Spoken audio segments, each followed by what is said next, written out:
কাইতাক sports কমপ্লেক্সে আজ বাংলাদেশের হংকং চায়না পরীক্ষা। এশিয়ান কাপে খেলতে চাইলে জিততেই হবে জামাল হামজাদের। ঘরের মাঠে আক্রমণাত্মক কৌশল হংকং কোচের। ভুল শুধরে এবার নতুন একাদশ নিয়ে পরিকল্পনায় হ্যাভিয়ার কাবরেরা। তপু সমিতকে দেখা যেতে পারে প্রথম একাদশেই। জায়ান ফাহমিদুলকে নিয়েও থাকছে ভিন্ন চিন্তা। ওয়ানডে সিরিজে হোয়াইট ওয়াশ এড়াতে আজ আফগানিস্তানের মুখোমুখি হবে বাংলাদেশ। সরাসরি বিশ্বকাপ খেলতে জয় চায় লাল সবুজ। টি-20-র জবাব দেবে আফগানরা। টাইগারদের বাজে ব্যাটিংয়ে সালাউদ্দিনেরও দায় দেখছেন আকরাম খান। সিনিয়র সহকারী কোচকে জবাবদিহিতায় আনার আহ্বান। ব্যাটারদের কাছে আরও বিচক্ষণতা দেখতে চান পাইলট। শুরুতেই ফুটবল। বাংলাদেশের আজ এশিয়ান কাপ ভাগ্য নির্ধারণ। হংকং চায়নার বিপক্ষে তাদের মাঠে নামবে লাল সবুজ। স্বাগতিক সমর্থকদের চাপ সামলে জিততেই হবে জামালদের। পয়েন্ট হারালেই শেষ মূল পর্বের স্বপ্ন। এদিকে বাংলাদেশকে সমীহ করলেও ঘরের মাঠে নিজেদেরকেই ফেভারিট মানছেন হংকং কোচ। কাইতাক স্পোর্টস কমপ্লেক্সে ম্যাচ শুরু হবে বাংলাদেশ সময় সন্ধ্যা 6টায়। হংকং চায়না থেকে ফাহিম ইসলামের ম্যাচ প্রিভিউ। হংকং চায়নার বিপক্ষে হোম ম্যাচে নিজেদের সামর্থ্য দেখিয়েছে বাংলাদেশ ফুটবল দল। শেষ পর্যন্ত হার সঙ্গী হলেও লাল সবুজদের খেলার ধরন চমকে দিয়েছে প্রতিপক্ষ অধিনায়ককে। সেজন্যই বাংলাদেশ দলকে ঠেকাতে ভিন্ন রণকৌশল এবার সাজিয়েছে হংকং চায়না। তাতে অবশ্য কিছু আসে যায় না বাংলাদেশ দলের হেড কোচের। পুরো দল নিয়ে প্রথমবারের মতো ম্যাচ ভেন্যু কাইতাক স্টেডিয়ামে হাভিয়ার কাবরেরা। এশিয়ান কাপের মূল পর্বে খেলার যে ক্ষীণ সম্ভাবনা রয়েছে তা টিকিয়ে রাখতে এই ম্যাচে জয় ছাড়া কোনো পথ নেই লাল সবুজদের। আমরা এই মাঠে মানিয়ে নেয়ার চেষ্টা করব। তাদের 50,000 দর্শক অবশ্যই আমাদের জন্য চ্যালেঞ্জিং, আর এই চ্যালেঞ্জ নিতে প্রস্তুত আমরা। আমাদের পূর্ণ 3 পয়েন্টের দিকেই নজর থাকবে। কাইতাক স্টেডিয়ামে শুধু হংকং চায়নার 11 ফুটবলার নয়, বাংলাদেশের প্রতিপক্ষ ছাদ বন্ধ থাকা এই স্টেডিয়ামের সমর্থকরাও। সেই সমর্থকদের চাপ সামাল দিয়ে হামজা সমিত জামালরা কি তুলে নিতে পারবে 3 পয়েন্ট? শুধু স্বাগতিক সমর্থক নয়, বাংলাদেশের চ্যালেঞ্জ বাড়িয়েছে ছাদ বন্ধ স্টেডিয়ামের 23 ডিগ্রি সেলসিয়াস তাপমাত্রার সঙ্গে মানিয়ে নেওয়া। কঠিন হলেও সবকিছুর জন্য প্রস্তুত হামজা সমিতরা। দলের সবাই সুস্থ আছে, খেলোয়াড়রা ট্রেনিং করেছে। এই ম্যাচে পূর্ণ 3 পয়েন্ট নিতে চাই। তবে দলে বেশ কয়েকটি পরিবর্তন আসতে পারে। তপু একাদশে ফিরবে, আর মিতুল আমাদের সেরা গোলরক্ষক, সে অবশ্যই স্কোয়াডে থাকবে।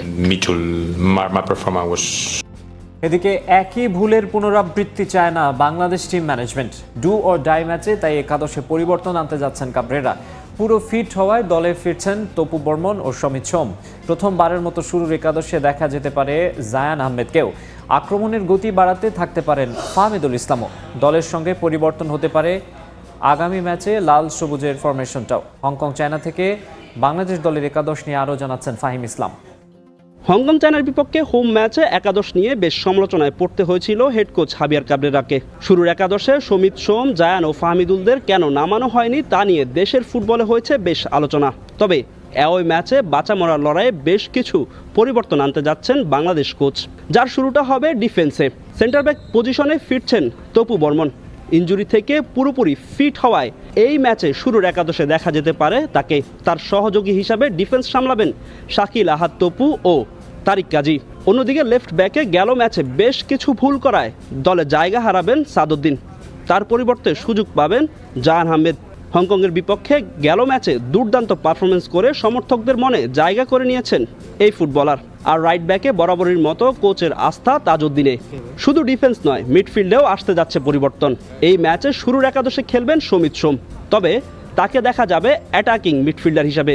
যদিও গেল ম্যাচে হামজা চৌধুরীকে পুরো ম্যাচেই দেখা গিয়েছে সেন্টার ব্যাক হিসাবে, তবে এই ম্যাচে অনেকটা ডিফেন্সিভ মিডফিল্ডার রোলে দেখা যাবে তাকে।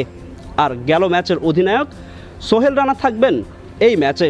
একাদশে পরিবর্তনের পাশাপাশি ফরমেশনেও পরিবর্তন আনতে যাচ্ছেন বাংলাদেশ কোচ। এই ম্যাচে লাল সবুজদের একমাত্র লক্ষ্য জয়। সেই জন্য ডিফেন্সিভ না খেলে অফেন্সিভ খেলার সিদ্ধান্ত হতে পারে হেড কোচ হাভিয়ার কাবরেরার, যেখানে ফরমেশনটা হতে পারে 1-3-5 ও 2। তবে ফরমেশন চেঞ্জ হলেও এই ম্যাচে হারানোর কিছুই নেই বাংলাদেশ দলের। আফগানিস্তানের বিপক্ষে সিরিজ হারের পরই দেশের ক্রিকেটে নেমে আসে অন্ধকার রাত। আর সেই সুযোগেই সোশ্যাল মিডিয়ায় ছড়িয়ে পড়ে গুজব, বিশ্বকাপে সরাসরি খেলার সুযোগ হারিয়েছে বাংলাদেশ, খেলতে হবে বাছাই পর্ব। গুজবটি এতটাই ডালপালা মেলেছিল যে তার নজরে আসে দেশের ক্রিকেটের নিয়ন্ত্রক সংস্থা বিসিবির। দায়িত্বশীলতার প্রমাণ দিয়ে একদিন বাদেই এক প্রেস বিজ্ঞপ্তিতে ক্রিকেট বোর্ড জানিয়ে দেয়, বিশ্বকাপে সরাসরি খেলা ইস্যুতে যা ছড়িয়ে পড়েছে তা একেবারে সঠিক নয়, কারণ বাংলাদেশের হাতে আছে এক ঝাঁক ওয়ানডে ম্যাচ। 2027 ওয়ানডে বিশ্বকাপে অংশ নেবে 14টি দল, যার মধ্যে বাছাই পর্ব থেকে আসবে 4টি দল, আর আয়োজক কোটায় থাকবে দক্ষিণ আফ্রিকা ও জিম্বাবুয়ে। বাকি 8 দল আসবে র্যাঙ্কিং বিবেচনায়। সাউথ আফ্রিকা ও জিম্বাবুয়ে র্যাঙ্কিংয়ে টপ 8-এর মধ্যে থাকলে 10 নম্বরে থাকা দলটাও সুযোগ পাবে সরাসরি বিশ্বকাপ খেলার। কিন্তু জিম্বাবুয়ে এখন পর্যন্ত 11 নম্বরে থাকায় সেই সম্ভাবনা খুবই কম। তবে সাউথ আফ্রিকা টপ 8-এর মধ্যে থাকায় সেরা 9 দলের সুযোগ হবে সরাসরি বিশ্বকাপে অংশ নেয়ার। আর এখানে যত শঙ্কা, বাংলাদেশের অবস্থান যে 10 নম্বরে। 80 রেটিং পয়েন্ট নিয়ে র্যাঙ্কিংয়ে 9 নম্বরে থাকা ওয়েস্ট ইন্ডিজকে টপকানোর সুযোগ আছে বাংলাদেশের সামনে, কারণ মাত্র 5 পয়েন্ট কমে টাইগারদের রেটিং এখন 75। ঘরের মাঠে আসন্ন সিরিজে ওয়েস্ট ইন্ডিজকে হোয়াইট ওয়াশ করতে পারলেই মিলবে র্যাঙ্কিংয়ের 9 নম্বর পজিশন। একটা হারলেও থাকতে হবে 10 নম্বরে। তবে এই সিরিজ হারলে বা জিতলে যে এখনই বিশ্বকাপে সরাসরি অংশগ্রহণ নিশ্চিত হবে বিষয়টা এমনও নয়, কারণ টাইগারদের এফটিপিতে এরপরও আছে 6টা ওয়ানডে সিরিজ, যেখানে ম্যাচ খেলতে হবে প্রায় 20টি, যেগুলোতে হার জিতের প্রভাব থাকবে র্যাঙ্কিংয়ে। আর এসব ম্যাচ শেষে 2026 সালের নভেম্বরের র্যাঙ্কিং থেকেই সিলেক্ট করা হবে 2026 বিশ্বকাপে সরাসরি অংশগ্রহণকারী দলগুলোকে। খাতা কলমের হিসেবে পথটা বেশ লম্বা মনে হলেও ওয়েস্ট ইন্ডিজ সিরিজটাই সবচেয়ে গুরুত্বপূর্ণ, কারণ এই সিরিজে ক্যারিবিয়ানদের হোয়াইট ওয়াশ করে 9 নম্বরে উঠতে পারলে অনেকটাই ভারমুক্ত হবে ক্রিকেটাররা। ক্রিকেটের খবর, ওয়ানডে সিরিজে বাংলাদেশকে প্রথমবারের মতো হোয়াইট ওয়াশের চোখ রাঙানি দিচ্ছে আফগানিস্তান।